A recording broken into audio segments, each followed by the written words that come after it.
It feels like midsummer. Midsummer. Several murders happening. All right, sorry.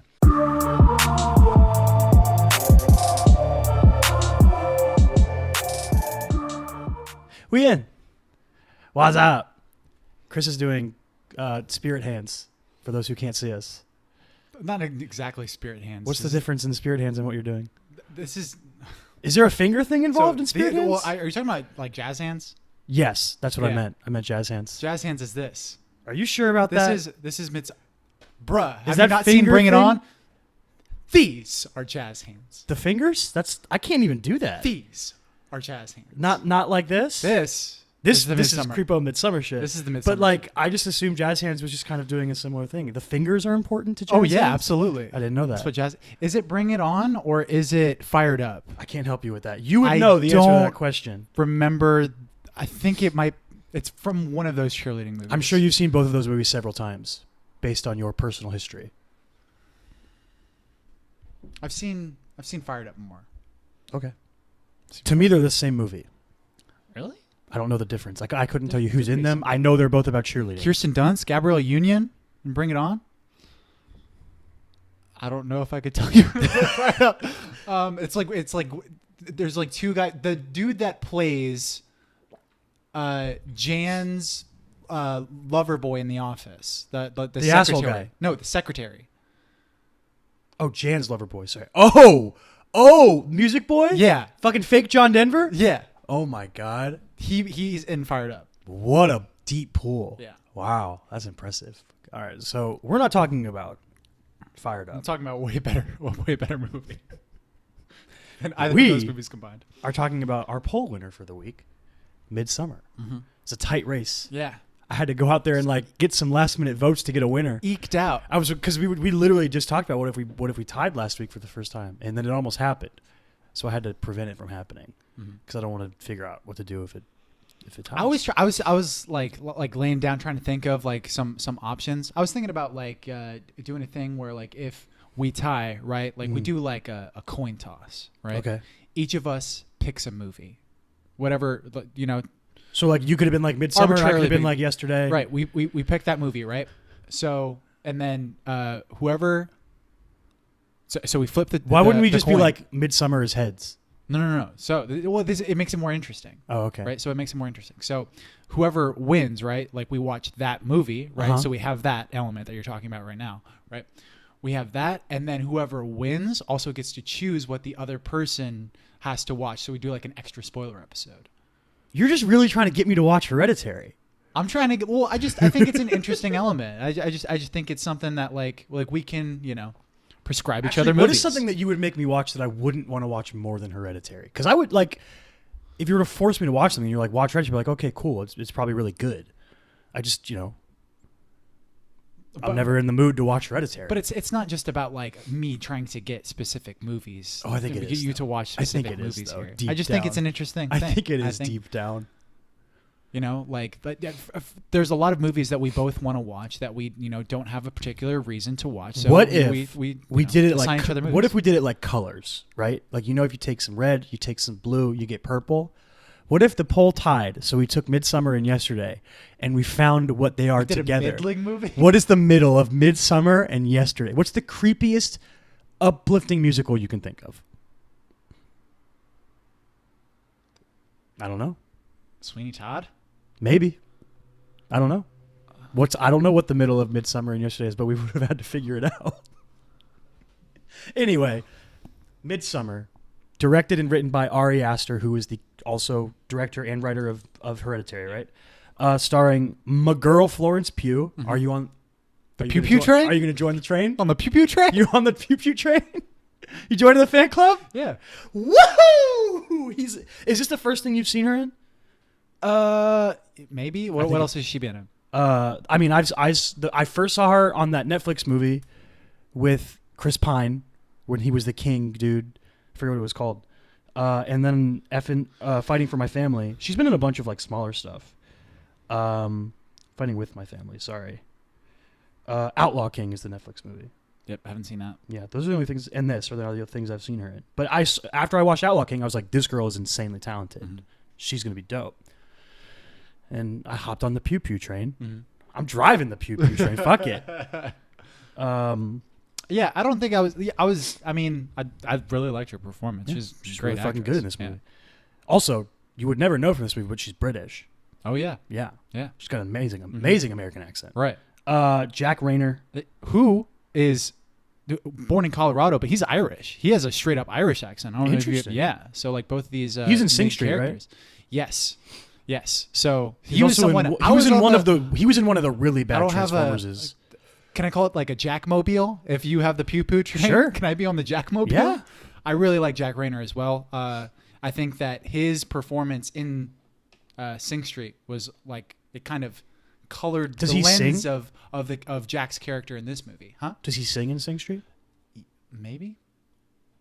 He's like he plays like an older brother character that's like sort of lovable, but sort of like kind of quippy in a way, but like an older brother would be.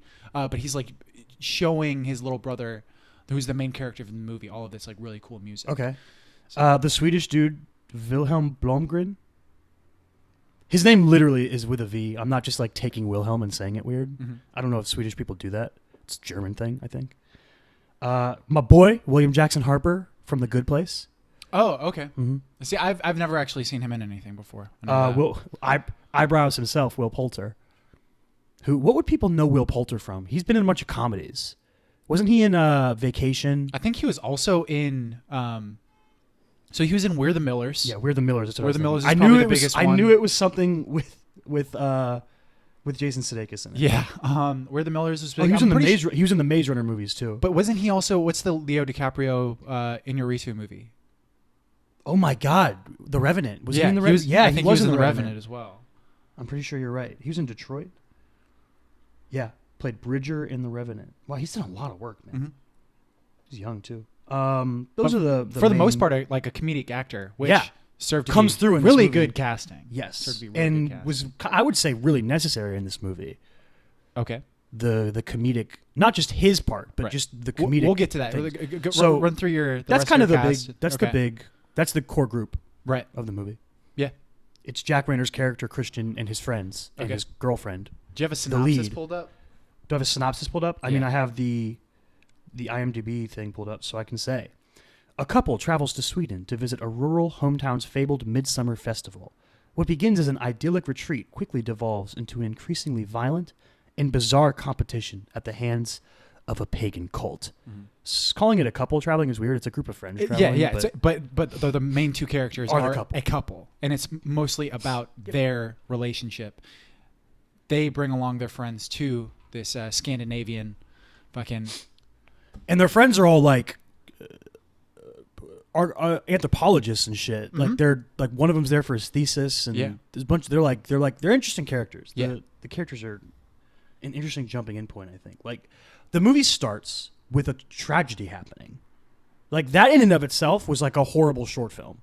Not horrible that it's poorly done, but like tragic and awful to witness of Florence Pugh's family. Mm-hmm. Her sister committing suicide and killing their parents via running tubes from the garage while running cars into their room and sealing their room and into her own fucking mouth. Right. It's awful. Really fucking dark. So the movie actually opens up, which is something that we have to bring up if we're going to talk about Midsommar, which is this really interesting Winter. This really interesting thematic element of seasons that is shown both like with the movie itself and this plot, but it's also shared within the festival itself and the culture of this place that they're going to, where they view the ages of people as basically seasons. So that basically every 18 years. 1 to 17. 18 years. Yeah, 1 to 18 is spring, and then 18 years after that is summer, and then you have 18 years after that 6 would be fall, and 54, then and then and then winter. 2. But the very first And then thing, you jump off a cliff. right. I'm getting ahead of the horse Spoilers. there, but Spoilers. come on now. Come on.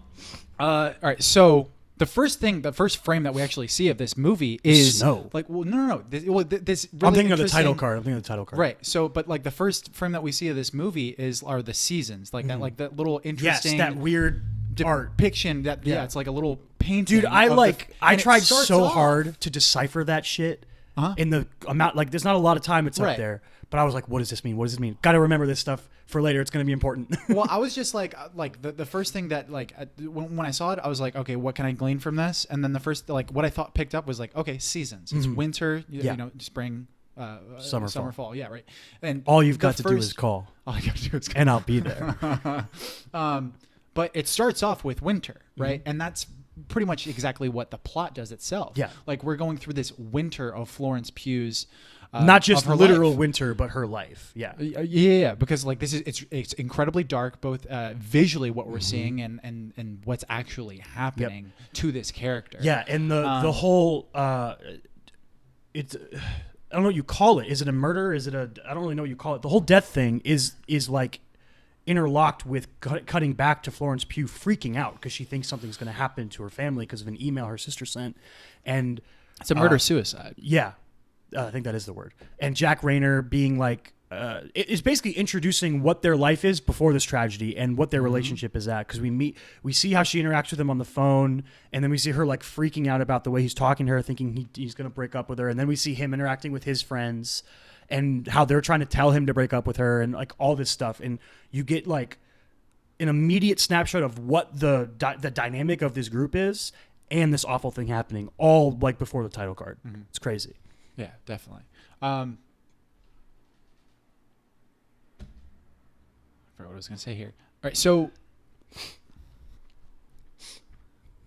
this movie, the way it starts off, like we see all of these like shots of winter and everything, right? And I just enjoyed like the way that the slow way that they brought us into this story, and then we're introduced to Florence Pugh's character as well as Jack Rayner's character, and the sort of dissonance, like they're sort of like on the brink of a breakup, right? Yeah. If this didn't happen to her, he would have broken up with her, right? Like in the near future, like we would assume that. We're gonna get into a lot of the relationship stuff between Florence Pugh as well as Jack Rayner, because there was a lot of interesting stuff Danny that I and saw Christian, online. Their names in the movie. There's a lot of interesting stuff that I saw online. I'm sure this is the kind of movie where like you need multiple viewings to get. Absolutely. But the first thing that like just really fucking triggered me, that really got me, and I thought it was really interesting as far as like where the story ended up taking place.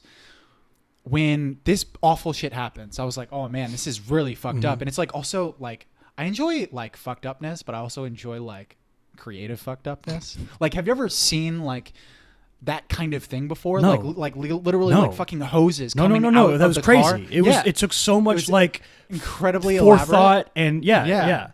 And like the absolute like disgustingness of putting it in. Yeah, it's horrible. Of just straight up sucking on a tailpipe. Yeah. But you know, when you're in your bedroom, Yeah. you know, it's like and there's a lot of stuff. I watched an interview with Ari Aster and this other guy, and this other guy was asking really good questions about how Ari Aster, like with both Hereditary and Midsommar, is like really good at sort of treading the line of absurdity.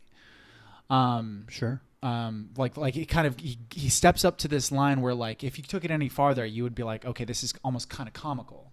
And The sex scene. Okay, so and that happens later on. But what I'm getting to here, so is like after this awful shit happens,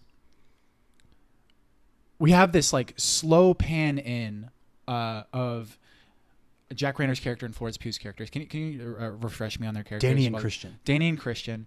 They're both like on a couch, and you just hear her Danny screaming, moaning, crying, wailing. Like, and she does a lot in this movie. Haunting music playing while we're doing this, right? And it's just a slow pan in of him consoling her on the couch, and she's just in a fetal position, just. She's broken. She's fucked up. Yeah. In complete, like in the pits of despair. And then we just go right into the window that's behind him that's showing snow. Yeah. And then it goes into that the title opening card, credits. Right. When I was watching that shot, I got this. I was thinking a lot of things. I was the main two things I was thinking of. One, that kind of scene you don't see a lot in movies, the way that it's depicted there. As far as like the combination of the music that was given to it, because and as well as the way that Florence Pugh is performing what she's, because like a lot of times like despair, there's like a romantic quality that's given to it. When you start a lot of movies breaking things and you're breaking kind things, of raging, there's anger, but like for the most part it's like kind of like beautiful and like in a way romanticized. Like that's the only way I can really describe it really right now or articulate it. But in this movie, it's shown as fucking haunting and ugly, and makes sense. Like I just thought that was so fucking visceral and gripping. The fact that like when you show someone who is going through like completely losing their family, their sister and both of their parents in such a awful and gruesome way, and showing them go through that, like to me the most realistic thing would be for that character, God, I already forgot her name. Danny. I'm sorry, for Danny to just be in the worst, ugliest, fucking awful place that you can imagine. Yeah. And I got chills when I was watching that one fucking shot, man, and just imagining the pits of despair. So that was the first thing that I was just completely blown away by. Yeah, and like I said before, like that whole opening sequence, that works by itself as its own story. Like absolutely, that's like an award-winning short film. Absolutely, that whole opening sequence. Absolutely. The second thing that I sort of picked up with this music and a lot of the images. Is this when they were playing the singing, the woman that sings? No, was that earlier in that sequence? They played that singing over the winter sequence. That's right. Of just showing houses. Like it was like horror movie synths kind of stuff. Yeah. Like I don't know enough about music to really like define it that way, but it was very much like it was like a horror score. And you're seeing someone like going through fucking despair, right? But so the second thing that I thought of when I saw that shot, and I was hearing this music, and I was like just witnessing just this complete. It was like an undistilled feeling of despair. I was like, man, if I were on shrooms and watched this movie, I would have a fucking awful, awful time. Which is going to come back later. Is that why you freaked out when you were watching that scene? Okay. Yeah, so we can go right into that, right? Yeah. So the scene where they do shrooms, you started like freaking out. Dog, that is the most accurate depiction of a shroom trip that I've ever seen in my entire life. It was crazy and subtle too. And it's not exactly. It's very subtle, but like so.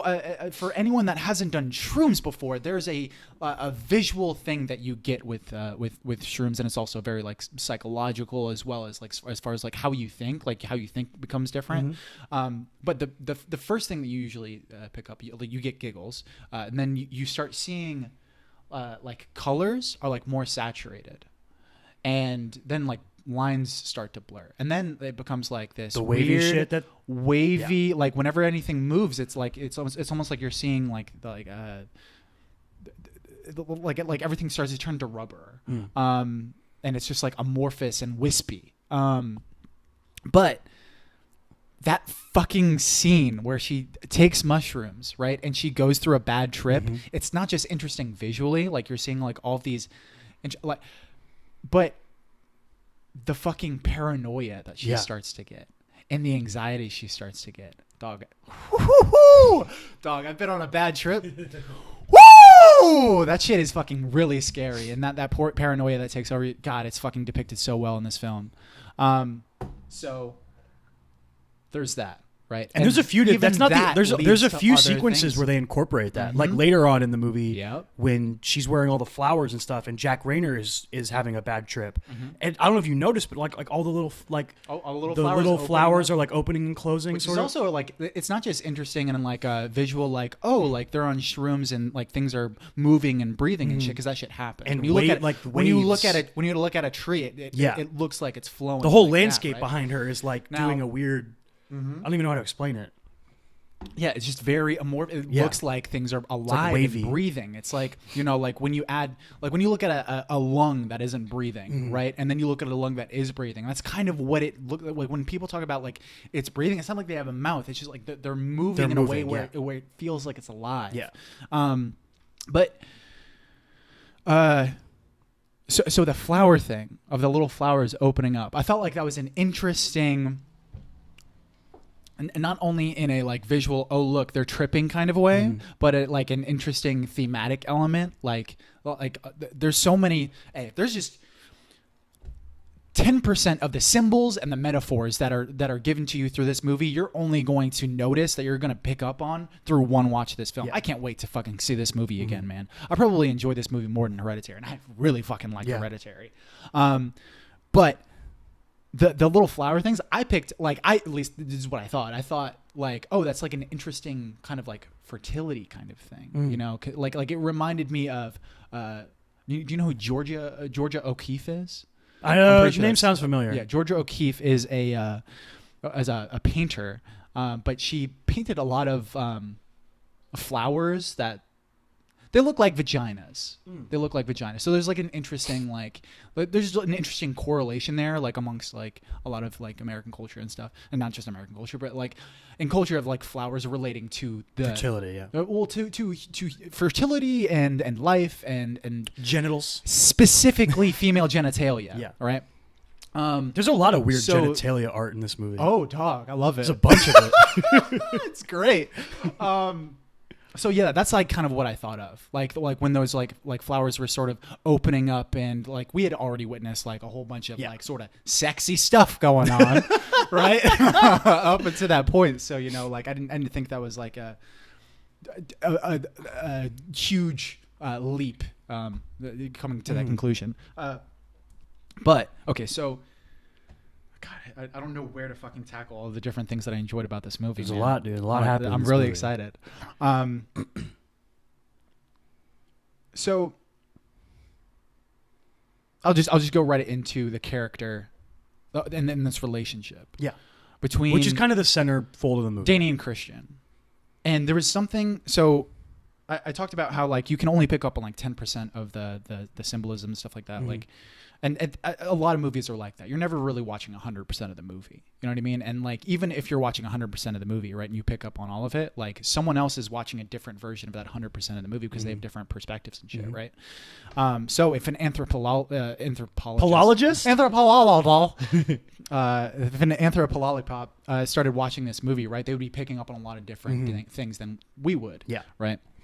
Now, what I found interesting, I enjoy watching movies that like sort of give me a different view of myself, right? And I thought that was really interesting that like one of the things that I didn't really pick up on, one of the things that a lot of people, it seemed much more intuitive to them than it did to me. And I realized it once I was watching this interview with Ari Aster, and he was in front of, it seemed like a bunch of college students and he was being interviewed, but he brought up the character of Christian, and everyone instantly, like, there was like kind of a dull boo. Yeah, because he's kind of a dick. He's kind of a dick. So throughout, like, my instant reaction to that reaction was like, oh, that's kind of weird. He's like just enough of a fake nice person to get away with being a dick. So here's the thing, right? So like, Ari Aster started talking about him more and talking specifically about the character of Christian. And then I watched another interview with Jack Rayner talking about the character of Christian and how he approached it. And basically Jack Rayner was saying like that when he read the script, it seemed like Christian was more of a one-note sort of dickish character, that he was like more of a douchebag than what he really wanted to do, and that he wanted to add a little bit more like gray areas and a little bit more interesting stuff, so that it wasn't so one note. So my ultimate point here is that like I was really interested like in that, like I never really thought Christian is a piece of shit. I never thought that. I thought he's doing piece of shit things, and I think this is colored by a lot of things. Probably like the most superficial of which was the fact that like seeing Jack Rayner in Sing Street, like it made me realize like how fucking charismatic this dude is. He's like a really enjoyable character in that movie. So I sort of already had that connection going in, right? B, probably like the most deep-rooted thing of this is that like I've been on the other side. I've been the male figure of a codependent relationship before in my life. And I know how I didn't even know what codependent was at that point. I just know how unhealthy it felt. And so like I identified with Christian a lot. I mean, his name's fucking Christian. It's a hop, skip, and a jump away from being Christopher, right? But I throughout the entire movie, I was thinking like, man, why the fuck are you doing that? That's like I've made that mistake before, you know. And like, there's literal mistakes that he's made before, that he made throughout the movie that I'm like, I've done that before. I didn't call my mom for her birthday this year because I consistently forget. Tighten up. And it makes me feel awful. Tighten up, dude. Right? Christian didn't do that. Or Christian forgot. Yeah. About his girlfriend's birthday in this movie. When she like specifically said a few scenes earlier, like, we'll be landing on my birthday. Like, not only that, like, so the most blatant, like this besides him like having sex with a different girl, obviously, right? The most blatant, like, subtle thing where you're like, he's a piece of shit is when she's asking him about, I think it's when Connie goes missing, and she's really worried about it, and he's like, or no, she tells him, I forget the boyfriend's name, the British guy, Robin maybe. She's like, he left without her, and Christian's like, well, that's what he's like, what a dick move. And then he turns right back to the guy and starts asking him about like cultural, like he completely ignores the situation. That's like the most like blatant moment of him being like, he doesn't really care about other people. Like you can kind of get that vibe off of him. Yeah. He like fakes the proper response and then immediately turns into what I care about. Yeah. And here's the thing. So like, I'm obviously like my reaction to Christian's character, like, and like it is, I guess for the most part wrong, because obviously like Ari Aster, like he wrote that character to be a douchebag, right? But I think, you know, in the performances and everything, and obviously like Ari Aster, I don't think that he writes fucking one-note characters. I just don't. Like I think that dude's really fucking smart, and even if he's like intending to create a douchebag, he's going to create a really well. I mean, you're a more interesting douchebag if there's things to like about you. Exactly, and I think the thing is, and what's really fascinating about Christian's character is that there's so many, all of these different things that happen, right, are very easily justifiable. And the way that he justifies it was the exact way that I justified it in my head as an audience member. The whole, like that, what you were talking about when Robin goes missing, right? And he goes back to that conversation. I was just like, well, he just thinks that she's overreacting, which is a common thing with when Simon, you have someone, not Robin. Sorry, Simon. So he's been conditioned to like be more stoic and be not and not overreact. So like he wants to be more of that rock, which was like end up being his downfall in a way. But I wanted to bring this up. So Ari Aster said something that was really interesting in this interview when he was talking about the movie and its relationship in its relation to Danny, right? And he said, for Danny, this is a perverse wish fulfillment fantasy. Excuse me. For Danny, this perverse wish fulfillment fantasy. For Danny, this is a perverse wish fulfillment fantasy. The movie is? For the end of the movie specifically? So or like the trip? I would say that the entire journey is, right? Ultimately resulting in what she wants in this wish fulfillment, right? So Danny is absolutely codependent, correct?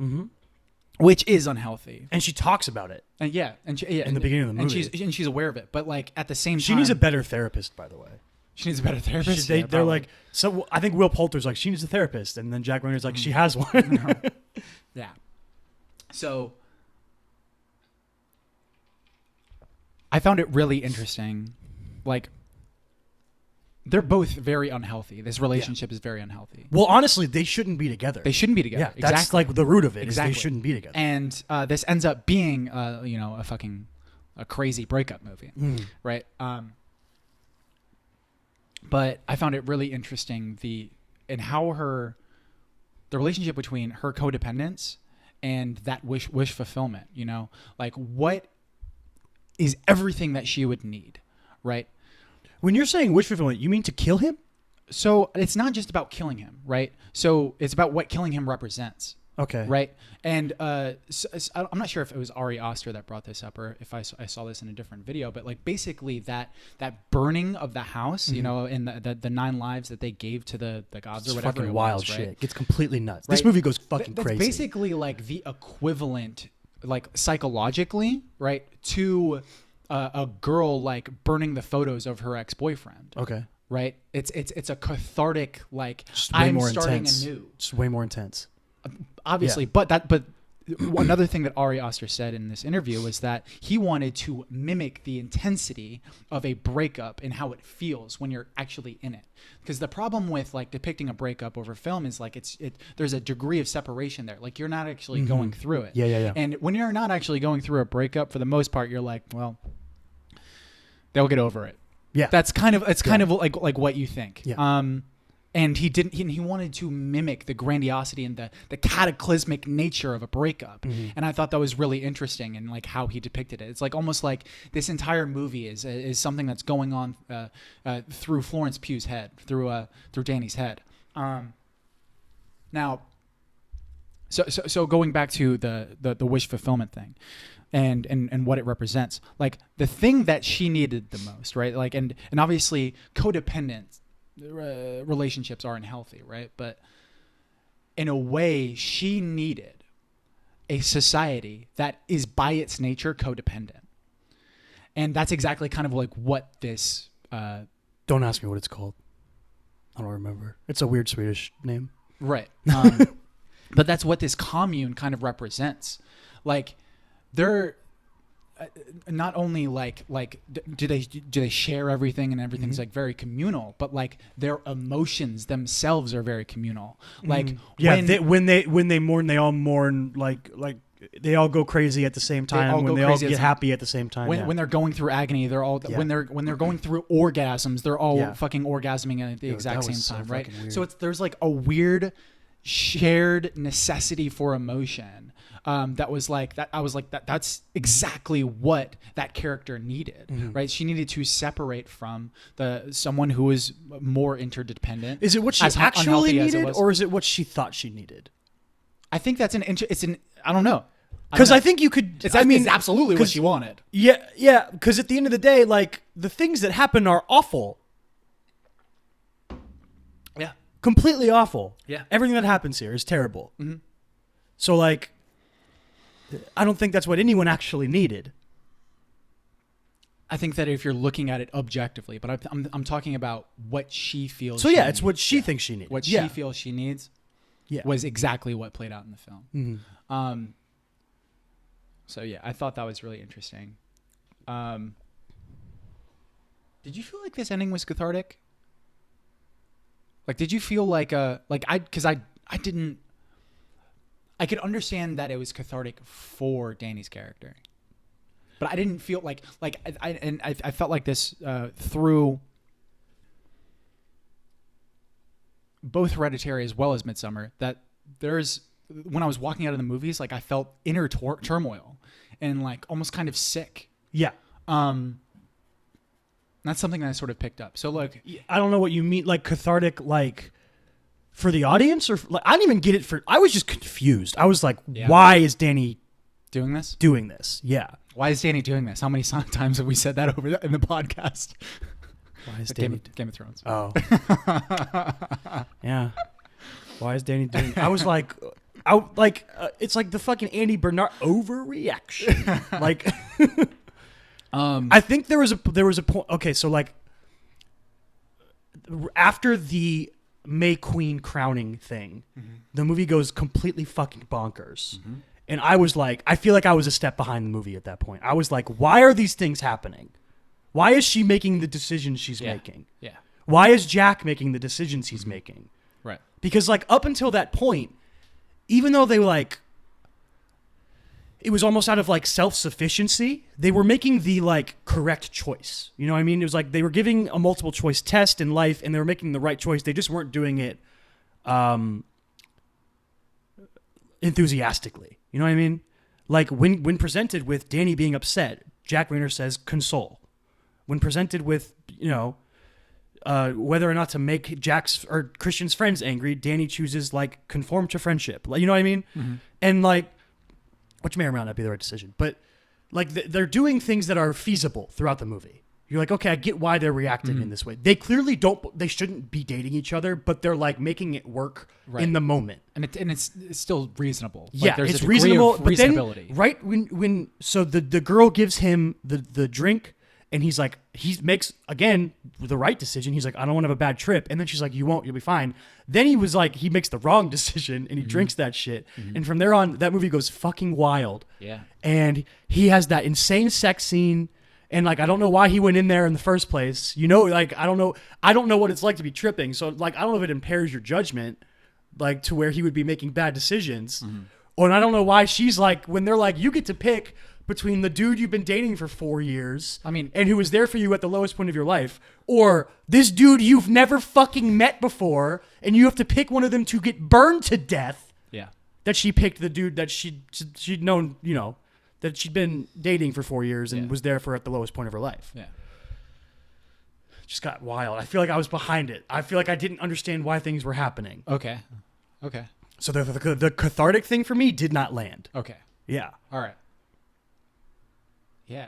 So, like, I think one of the most interesting things about Ari Aster's films, just with Hereditary and with Midsommar, and this is something that I enjoy a lot with movies, is juxtaposition. And we've talked about, like, bittersweet endings before. And Maroon 5. And how much I enjoy it. And Maroon 5. And just how much I enjoy bittersweetness. But like bittersweetness is like almost bittersweet endings is almost too specific. You know what I mean? Because it's just like it's like two emotions. Whereas like that the endings, I enjoy like the endings to my films to like just induce thought. You know, I want it to be thought provoking, and I want it to, I want it to induce a lot of conflicting emotions. And that this movie it still did that for me. There was still I wasn't unconfused. I was very confused. I was very like angry in a way. I was stunned. I was you know, I also thought that it was beautiful. That's another thing we got to talk about. No, the movie's gorgeous. That like the cinematography, but it's nuts for both these films, like on every level. This in Hereditary. Ari Aster likes mirrors. Gorgeous fucking movies. Yeah, there's a lot of mirror work in this film. Like there was one part in the movie where I was like, they just did that. Too much mirror, too close together. Yeah. There was like two shots where like they kind of did the exact same thing. Yeah. And the first time it was like, I was like, oh, that's really cool. It was just really interesting camera work. And then they did it in like kind of like the next scene. Space out your mirror work, man. And I was like, but here's the thing. So apparently this movie was going to receive an NC-17 rating, but they cut 30 minutes from the film. So I saw that in his AMA because he was like, yeah, I'm working on the director's cut. Yeah. Which I'm fucking hyped for. Give me fucking 30 minutes more of that movie. So there could have been another scene in between those. Yeah, that's true. And it was spaced out more nicely. But yeah, so another thing. Dude, I like, what would it take to get it? What's in those cut scenes to give it an NC-17? Like, why? How could it be more fucked up? Yeah, Are like, you saying? Come on. Well, just like, how many NC-17 movies are there? I've seen way more like fucked up movies than this. Well, an NC-17 rating, like I don't know how much you know about rating shit, but like NC-17 rating is basically like it's like the fucking dark mark. It's like if you get an NC-17 rating, like you're gonna do everything that you can to not have it. To not have it. Like you're gonna do everything that you can in order to make it seem less violent and shit like that, so that it can get an R rating. Because I think NC-17 ratings, like only a certain amount of theaters will like show have them? the license to show them. Okay. So you're just gonna make way less more money if your movie has an NC-17 rating. So like, so yeah, like getting an NC-17 rating initially is like, well, that's not what the end movie is going to be. We're gonna have to change it somehow. But we're talking about how fucked up the movie is. So on the IMDb thing, they have like a little ratings thing, and that they break down into 5 different categories, right? So it says, and I thought it was kind of funny. So it says sex and nudity, severe. Violence and gore, severe. Alcohol, drugs, smoking, severe. Frightening / intense scenes, severe. Profanity, moderate. So there's some F-bombs, you know. They say fuck so maybe, sometimes. maybe like no one said cunt. That's you know, maybe if someone said that, that's what pushed it over to the NC-17 rating. But yeah, I'm really interested to see the. I wonder if maybe the cut stuff has more of the. So we see like the end version of gore and violence. Like we see Simon strung up in that room, and we see if it shows more of the process of it. Exactly. Maybe that's part of it. Maybe because I like when you said violence and gore severe. I don't really think of the movie as being really violent. Really? No. What? I'm trying to think. The hammer? The hammer's fucked up. That's true. The hammer's fucked Show up. A fucking skull getting. But that's like it's one scene, and then like the end. And there's lingers. a That's like a 5-minute scene, and like it's a good scene, dude. That scene's fucking amazing. That scene's amazing. And it's that scene. So that scene is very similar to a scene that's in Hereditary. I wish we could do like a slash fucking. Haven't seen it, but you haven't seen it, so I won't spoil anything. But there is a very violent scene in Hereditary that basically. It's very consequential to the characters for the rest of the movie, and yeah, it's haunting, and it fucking sticks with you, man. And I'm probably not gonna lose that image of them diving off of the cliff and then getting their fucking skulls smashed in with a wooden hammer. Whew. Yeah, what that dude chose a strange technique. Okay. Well, I mean, the woman, she jumped face first. She belly flopped onto a rock. She knew what was coming, and she was like, I'm making this as quick as possible. And he was like, that dude jumped straight feet first. Yeah. He knew, you're not going to die from that height that way, dude. That's what are whack. you doing? Yeah, it's fucking stupid. What are you doing, man? You got to go face first. Like, she went face first into a rock. Yeah. This dude was like, oh, no. He was like, jumped on the ground next to the rock with his feet. What do you think, you're going to land? With fucking pencil dive. Come on, man. Then they gotta smash. Then all the people start freaking out. They gotta smash you with a hammer. See, like my first reaction was like, I feel like he did that on purpose. I feel like it might have something to do with the ritual. I don't know. Like I don't know because they freaked out. Like the people like freaked out about it. They freaked out, but like they were prepared though. They had the hammer ready. That big ass hammer. Exactly. They had the hammer ready, and I don't know. See, I got the vibe that they're supposed to die when they jump, but if they don't, they have that hammer just in case. Yes, that's the vibe I got. Because the way that everyone in the commune like started moaning and like being afraid. Right. It was like they were afraid the spirit wasn't going to pass on or whatever. Well, I don't think it was that. I think that it was just he was in agony. They were sharing that agony. Yeah. To me, that's what.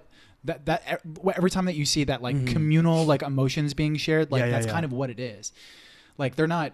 Freaking out that Florence Pugh is going to leave the commune. They're like, oh, she's going through something right now. We're going to completely mimic that. Yeah. It's so fucking strange. So fucking strange, very weird. Man. I would. Before I saw this movie, the odds of me going on a trip to a Swedish commune were really low. It was already like 1%. It was already really low. That was a hard 0. Now it's a hard 0. Especially like if I showed up, looked around, and I was like, hold up. There's only 7 people that aren't from this commune here. That's sketchy. That's sketchy. Right. 2 dudes brought people. That sounds like a snatch job to me. I'm just, it seems fishy. So I know he's your friend. We got to talk about this. But he's kind of weird. We got to talk about this because I think it's like a decent theory. Mm-hmm. Do you think that all of this was set out by the Swedish friend? And that commune together. Yeah, I think this happens every 90 years. They say it. No. Like not just the killing, right? But killing, Danny's family. Do you think that was done by the Swedish friend in order to get? There's no evidence of that. So apparently there was like a flower I crown can next to think the of. bed, when next to the parents' bed, like, and there was a lot of like That's little subtle. symbols. That's subtle. I mean, it's But see, possible. I noticed that like a lot of their, because I was looking for it. There was a lot of like in the wallpapers as well as the bed sheets and stuff like that. There was a lot of flowers in the parents' homes, and it was very much not that in Florence Pugh's apartment. It was just very like contemporary and like not very floral. She did have at some all. dead plants though. Yeah, which I think is Good touch. even more of a symbol. To I literally like it cut to that scene and I was like, it was like after the title card and it like cut to her like being depressed on the bed, and then Jack Rayner comes in and then shows the room and I saw the dead plants and I was like, good touch. Yeah, it's just solid. Solid. Yeah, that theory. That's I don't know. I mean, it could be. I don't think that. That seems like a headcanon thing. No matter what. I would have to see the movie again as well as the director's cut. Yeah. Yeah. But I'm not against it. I don't think that's. No, yeah, like, I'm not against it. It's just kind of like it doesn't have to be true. So much coming from him, from the Swedish friend. I forgot his fucking name, but Pele. Yeah, damn good. Like pull. the soccer player. Yeah. So there was so much coming from Pele in regards to bringing Danny along. He was so happy about it. He was so happy about it. Very encouraging. Yo, that like, creeped me out. Every step of that the creeped way. me out immediately. He was trying to get her to be the May Queen, and like there was just like he knew when her birthday was, right, and which was like literally on the first day of that fucking festival. In his defense, she literally told him. Exactly, but like not that hard. Sure. But he still knew. Yeah. You remember. And it aligned perfectly, right? So there was that. There was also, the fact that she's in her early 20s and fucking like she's in the midsummer of her life, in regards to like what their culture believes, right? But another weird one that I thought was pretty interesting was when his dad or whatever was fucking there. Not his dad, because it's not his dad. It's just his dad. Yeah, like his Faja. Came up and he introduced him to the entire group. She right? focused on Danny and was like, "I'm so glad you're here." So not the woman. What are you talking about? The dad, dude. So the dad said welcome to everyone except for Danny. For Danny, he said welcome home. I thought that was a really interesting little touch. I caught that too. That was like, I was like, it seems like there's this inevitability that they have. I feel like Pele and creepy friend, other Swedish dude, who is obviously a creepo, were sent out on this weird thing to go get people to come back and murder. And then he was like, yo, I just hit the jackpot. Yeah. He was like, oh, fuck yeah.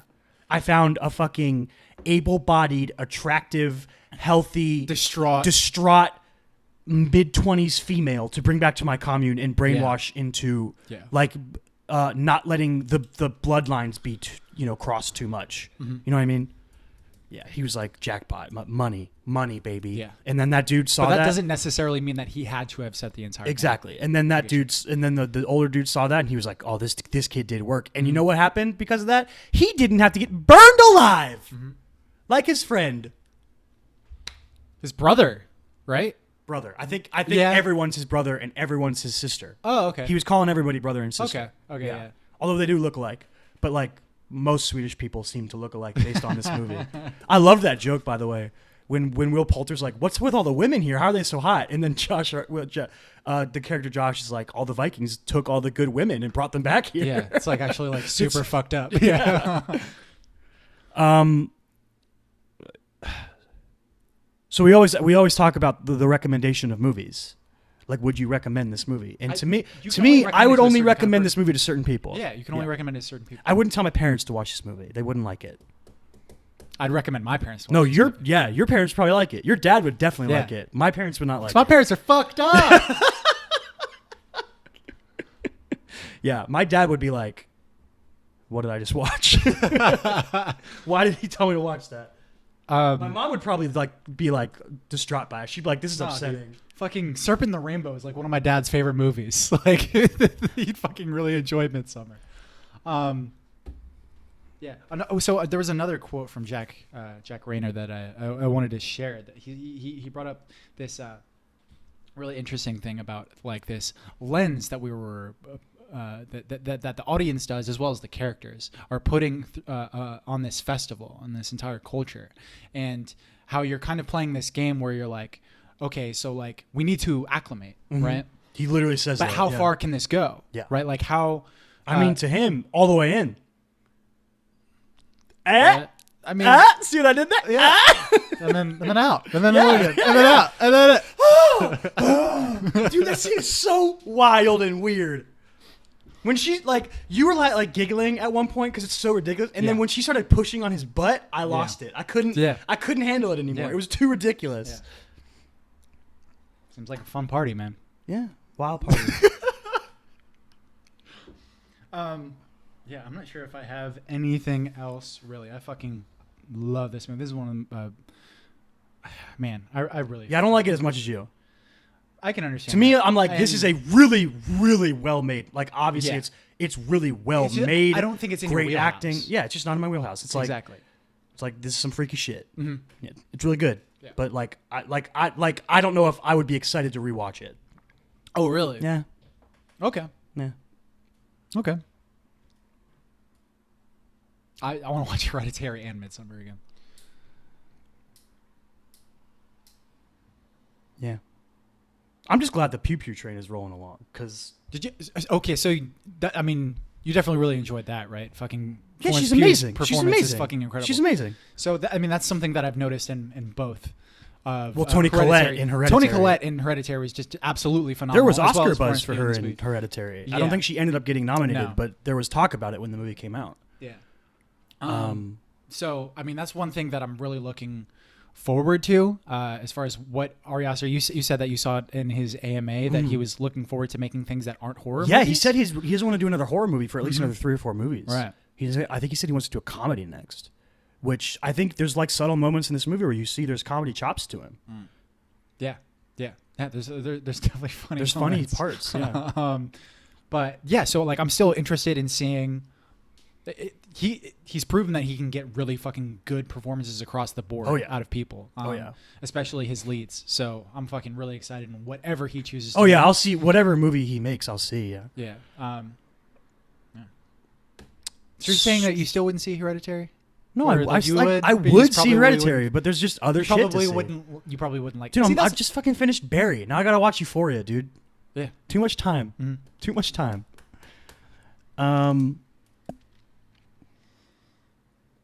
Although I have watched a lot of movies lately. I just like seeing Hereditary. I've got to be in a mindset for it.